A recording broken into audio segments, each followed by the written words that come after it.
ಮಹಿಳೆಯರೇ, ಕರ್ನಾಟಕ ರಾಜ್ಯದ ಪ್ರತಿಯೊಂದು ಮಹಿಳೆಯರಿಗೆ ಗೃಹಲಕ್ಷ್ಮಿ ಯೋಜನೆಯ ಹಣದಿಂದ ಒಂದು ಭರ್ಜರಿ ಗುಡ್ ನ್ಯೂಸ್ ಅಂತಾನೆ ಹೇಳಬಹುದು. ಏಕೆಂದರೆ ಈಗಾಗಲೇ ಪ್ರತಿಯೊಂದು ಮಹಿಳೆಯರ ಖಾತೆಗಳಿಗೆ ಕೂಡ ಗೃಹಲಕ್ಷ್ಮಿ ಯೋಜನೆಯ 11ನೇ ಕಂತಿನ ಹಣವನ್ನು ಬಂದಿಲ್ಲ. ಆದರೆ 11ನೇ ಕಂತಿನ ಹಣವನ್ನು ಪಡೆದುಕೊಳ್ಳಲಾರದವರಿಗೆ ಇನ್ನು ಮುಂದೆ ಭರ್ಜರಿ ಗುಡ್ ನ್ಯೂಸ್ ಅಂತಾನೆ ಹೇಳಬಹುದು. ಏಕೆಂದರೆ ಈಗಾಗಲೇ ಕರ್ನಾಟಕದಲ್ಲಿ ಬರುವಂತಹ ಪ್ರತಿಯೊಂದು ಮಹಿಳೆಯರು ಕೂಡ ಹಣವನ್ನು ಪಡೆದುಕೊಂಡಿಲ್ಲ. ಆದರೆ 10ನೇ ಕಂತಿನ ಹಣ ತನಕ ಪ್ರತಿಯೊಬ್ಬರು ಕೂಡ ಹಣವನ್ನು ಪಡೆದುಕೊಂಡಿದ್ದೀರಾ. ಆದರೆ ಇಲ್ಲಿ 11ನೇ ಕಂತಿನ ಹಣವನ್ನು ಕೂಡ ಪ್ರತಿಯೊಂದು ಮಹಿಳೆಯರು ಕೂಡ ಇನ್ನೂ ಒಂದು ಕಂತಿನ ಹಣವನ್ನು ಕೂಡ ಅವರು ಪಡೆದುಕೊಂಡಿಲ್ಲ. ಅವರಿಗೆ ಭರ್ಜರಿ ಗುಡ್ ನ್ಯೂಸ್ ಅಂತಾನೆ ಹೇಳಬಹುದು. ನೋಡೋಣ, ಈ ವಿಡಿಯೋನ ಪೂರ್ತಿಯಾಗಿ ಮೊದಲ ಬಾರಿಗೆ ನೋಡ್ತಾ ಇದ್ರೆ ನಮ್ಮ ಚಾನಲ್ ಅನ್ನು ಸಬ್ಸ್ಕ್ರೈಬ್ ಮಾಡಿ ಮತ್ತು ವಿಡಿಯೋನ ಪೂರ್ತಿಯಾಗಿ ನೋಡಿ. ಬನ್ನಿ ಸ್ನೇಹಿತರೆ, ವಿಡಿಯೋನ ಸ್ಟಾರ್ಟ್ ಮಾಡೋಣ. ಇಲ್ಲಿ ಯಾರಿಗೆ ಗೃಹಲಕ್ಷ್ಮಿ ಹಣವನ್ನು ಬಂದಿಲ್ಲ ಅವರಿಗೆ ಭರ್ಜರಿ ಗುಡ್ ನ್ಯೂಸ್ ಅಂತ ನಾನು ನಿಮಗೆ ಹೇಳಿದೆ. ಆದರೆ ಇಲ್ಲಿ ಕರ್ನಾಟಕದಲ್ಲಿ ಬರುವಂತಹ ಪ್ರತಿಯೊಂದು ಜಿಲ್ಲೆಗಳಲ್ಲಿ ಈಗಾಗಲೇ 11ನೇ ಕಂತಿನ ಹಣವನ್ನು ಕೂಡ ಬಿಡುಗಡೆ ಮಾಡಿದ್ದಾರೆ ಹಣವನ್ನು ಅಂತ ಪ್ರತಿಯೊಂದು ವಿಡಿಯೋದಲ್ಲಿಯೂ ಕೂಡ ನೀವು ನೋಡಿರಬಹುದು. ಆದರೂ ಇಲ್ಲಿ ಯಾವ ಜಿಲ್ಲೆಗಳಿಗೂ ಕೂಡ ಹಣವನ್ನು ಬಿಡುಗಡೆ ಮಾಡಿಲ್ಲ. ಆದರೆ ಯಾವಾಗ ಹಣವನ್ನು ಬಿಡುಗಡೆ ಮಾಡಲಾಗುತ್ತದೆ ಅಂತ ಹೇಳುವುದಾದರೆ ಈಗಾಗಲೇ ಲಕ್ಷ್ಮೀ ಹೆಬ್ಬಾಳ್ಕರ್ ಅವರು ಕೂಡ ಮಾಧ್ಯಮದಲ್ಲಿಯೂ ಕೂಡ ಜುಲೈ 15ನೇ ತಾರೀಕಿನ ನಂತರ ಗೃಹಲಕ್ಷ್ಮಿ ಯೋಜನೆಯ 11ನೇ ಕಂತಿನ ಹಣ 2,000 ರೂಪಾಯಿ ಹಣವನ್ನು ಕರ್ನಾಟಕದಲ್ಲಿ ಬರುವಂತಹ ಪ್ರತಿಯೊಂದು ಮಹಿಳೆಯರ ಖಾತೆಗಳಿಗೆ ಬಿಡುಗಡೆ ಮಾಡುತ್ತೇವೆ ಎಂದು ಒಂದು ಮಾಹಿತಿ ಕೂಡ ಕೊಟ್ಟಿದ್ದರು. ಆದರೆ ಈಗ ಜುಲೈ ತಿಂಗಳು ಮುಗಿಯಲಿಕ್ಕೆ ಬಂದಿದೆ. ಆದರೆ ಯಾವುದೇ 1 ರೂಪಾಯಿ ಕೂಡ ಮಹಿಳೆಯರ ಖಾತೆಗಳಿಗೆ ಹಣವನ್ನು ಬಿಡುಗಡೆ ಆಗಿಲ್ಲ.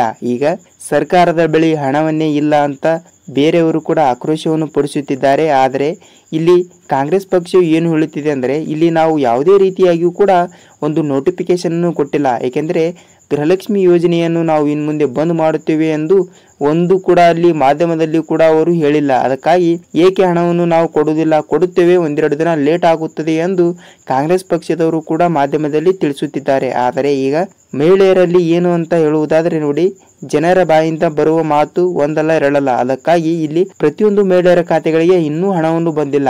ಯಾವಾಗ ಹಣವನ್ನು ಬರುತ್ತದೆ ಅಂತ ಹೇಳುವುದಾದರೆ ಇಲ್ಲಿ ಕಾಂಗ್ರೆಸ್ ಪಕ್ಷ ಬಿಡುಗಡೆ ಮಾಡಿರುವ ಪ್ರತಿಯೊಂದು ಡೇಟ್ಗಳಲ್ಲಿ ಈ ಡೇಟ್ ಕೂಡ ಒಂದಾಗಿರುತ್ತದೆ. ಏಕೆಂದರೆ ಪ್ರತಿಯೊಂದು ಕೊಟ್ಟಿರುವ ದಿನಾಂಕದಂದು ಯಾವುದೇ ರೀತಿಯಾಗಿ ಕೂಡ ಹಣವನ್ನು ಬಂದಿಲ್ಲ. ಈಗ ಕೊಟ್ಟಿರುವ ದಿನಾಂಕದಂದು ಹಣವನ್ನು ಬರುತ್ತದೆಯೇ ಇಲ್ಲವೋ ಅಂತ ಕಾಯ್ದು ನೋಡಬೇಕಷ್ಟೇ. ಯಾವ ದಿನಾಂಕ ಅಂತ ಹೇಳುವುದಾದರೆ ಜುಲೈ ತಿಂಗಳಿನ 15ನೇ ತಾರೀಕಿನ ನಂತರ ಹಣವನ್ನು ಬರುತ್ತಿತ್ತು ಎಂದು ಅವರು ಹೇಳಿದ್ದರು. ಆದರೆ 15ನೇ ತಾರೀಕು ಮುಗಿದು ಹೋಗಿದೆ. ಆದರೆ ಈಗ ಮತ್ತೊಂದು ದಿನಾಂಕ ಕೂಡ ಫಿಕ್ಸ್ ಮಾಡಿದ್ದಾರೆ. ಆ ದಿನಾಂಕದಂದು ಕೂಡ ಹಣವನ್ನು ಬಿಡುಗಡೆ ಆಗುತ್ತದೆ ಇಲ್ವಾ ಅಂತ ನಾವು ಕಾಯ್ದು ನೋಡಬೇಕಷ್ಟೇ. ಯಾವ ದಿನಾಂಕ ಅಂತ ನೋಡುವುದಾದರೆ ಜುಲೈ 25ನೇ ತಾರೀಕಿನ ನಂತರ ಪ್ರತಿಯೊಂದು ಮಹಿಳೆಯರ ಖಾತೆಗಳಿಗೆ ಹಣವನ್ನು ಬಿಡುಗಡೆ ಮಾಡುತ್ತೇವೆ ಎಂದು ಕೂಡ ಒಂದು ಮಾಹಿತಿ ಕೂಡ ಕೊಟ್ಟಿದ್ದಾರೆ. ಆದರೆ 11ನೇ ಕಂತಿನ ಹಣವನ್ನು ಕೂಡ ಮಾತ್ರ ಬಿಡುಗಡೆ ಮಾಡುತ್ತೇವೆ ಎಂದು ಕೂಡ ಮಾಹಿತಿ ಕೂಡ ಕೊಟ್ಟಿದ್ದಾರೆ. ಯಾವ ದಿನಾಂಕ ಅಂದ್ರೆ ಜುಲೈ ತಿಂಗಳಿನ 25ನೇ ತಾರೀಕಿನ ನಂತರ ಕರ್ನಾಟಕದಲ್ಲಿ ಬರುವಂತಹ ಪ್ರತಿಯೊಂದು ಮಹಿಳೆಯರ ಖಾತೆಗಳಿಗೆ ಗೃಹಲಕ್ಷ್ಮಿ ಯೋಜನೆಯ 11ನೇ ಕಂತಿನ ಹಣ 2,000 ರೂಪಾಯಿ ಹಣವನ್ನು ಬಿಡುಗಡೆ ಮಾಡುತ್ತೇವೆ ಎಂದು ಮಾಧ್ಯಮದಲ್ಲಿ ತಿಳಿಸಿದ್ದಾರಂತೆ. ಆದರೆ 25ನೇ ತಾರೀಕಿನ ನಂತರ ಮಹಿಳೆಯರ ಖಾತೆಗಳಿಗೆ ಹಣವನ್ನು ಬರುತ್ತದೆಯೇ ಇಲ್ವಾ ಅಂತ ನಾವು ಕಾಯ್ದು ನೋಡಬೇಕಷ್ಟೇ. ಏಕೆಂದರೆ ಈಗಾಗಲೇ ಪ್ರತಿಯೊಂದು ದಿನಾಂಕಗಳು ಕೂಡ ಕೊಟ್ಟಿದ್ದರು. ಆದರೆ ಯಾವುದೇ ರೀತಿಯಾಗಿಯೂ ಕೂಡ ಹಣವನ್ನು ಬಿಡುಗಡೆನೇ ಆಗಿಲ್ಲ. ಅದಕ್ಕಾಗಿ ಈ ದಿನಾಂಕದಂದು ಕೂಡ ಹಣವನ್ನು ಬಿಡುಗಡೆ ಆಗುತ್ತದೆ ಇಲ್ವಾ ಅಂತ ಕಾಯ್ದು ನೋಡಬೇಕಾಗಿದೆ.